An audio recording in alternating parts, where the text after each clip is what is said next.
আমার এই ছোট্ট মিডিয়ার মাধ্যমে আমি প্রধানমন্ত্রীকে বলতে চাই, আপনি শুনুন। যদি আপনার চোখে এই ভিডিওটা পড়ে বা আপনার কোনো আমলার চোখে এই ভিডিওটা পড়ে, আশা করি অবশ্যই আপনারা এখান থেকে কিছু বুঝতে পারবেন। তো আপনাদেরকে একঘেয়েমি সব অভ্যাসটা এটা পরিবর্তন করতে হবে। এক নম্বর বিষয়টা হচ্ছে এটা, যেখানে কোটা মুক্তিযোদ্ধার কোটা যারা চাইতেছে, আপনি তাকায় দেখেন যারা মুক্তিযোদ্ধা, প্রকৃতপক্ষে মুক্তিযোদ্ধা। প্রথম আলোর নিউজ দেখলাম যে 50,000-এরও বেশি মানুষ তারা ভুয়া মুক্তিযোদ্ধা। এখন এই 50,000-এর বেশি মানুষ যে ভুয়া মুক্তিযোদ্ধা, প্রথম আলো যে নিউজটা করলো, তাদের জন্ম তারিখ দেখা গেল 1971-এর আরও পরে তাদের জন্ম। তাহলে কিভাবে তারা মুক্তিযোদ্ধা হয়?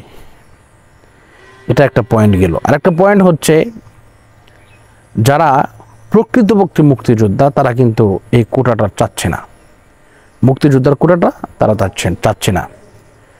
আমি একটি ভিডিওতে দেখলাম এক মুক্তিযোদ্ধা বাবা বলতেছে, একজন দাদাও বলতেছে যে মুক্তিযুদ্ধ হয়েছে, দেশ স্বাধীন করেছি, দেশের মানুষকে স্বাধীনতার সার্বভৌমত্ব এটা ধরে রাখার জন্য সকলকে আবেদন জানাচ্ছি। এখন তারা নিতে যাচ্ছেন, আপনি জোর করে কেন দিতে যাচ্ছেন? আরেকজন মুক্তিযোদ্ধা সন্তানকে দেখলাম, উনি বলতেছে যে আমার বাবা প্রতি মাসে 20,000 টাকা পায়, আমরা এই টাকা দিয়ে লেখাপড়া করতেছি। আবার বাবার সেই কোটা দিয়ে আমি ভালো চাকরি পাবো, এটা আমার দ্বারা দরকার নাই। কেন দরকার নেই? কারণ আমি পাবো, এটা আমার দরকার নাই, কারণ আমি তো দেশের জন্য কিছু করিনি। আমার বাবা করেছে, বাবা পাচ্ছে। তদ্রূপভাবে আমার জন্য কোটা রাখতে হবে, এটার প্রয়োজন নেই। এই সমস্ত কোটাধারী যারা চাচ্ছে তারা মূলত হচ্ছে মুক্তিযোদ্ধা না।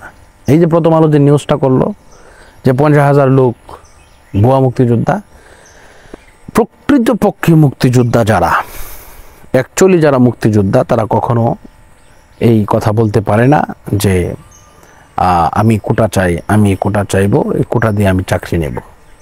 মুক্তিযুদ্ধের রক্ত যার ভিতরে আছে, তার ভিতরে চেতনা আছে, দেশপ্রেম আছে, মানুষের প্রেম আছে, কোটি কোটি মানুষের দোয়া তাদের সাথে আছে ইনশাল্লাহ।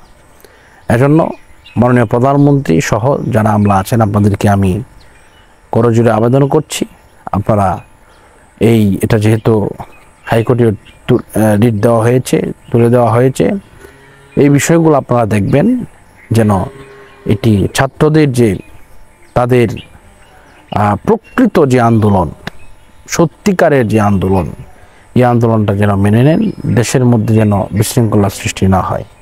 আজকের মতো এই পর্যন্তই, সকলের কাছে বিদায় নিচ্ছি। আসসালামু আলাইকুম ওয়া রাহমাতুল্লাহি ওয়া বারাকাতুহু।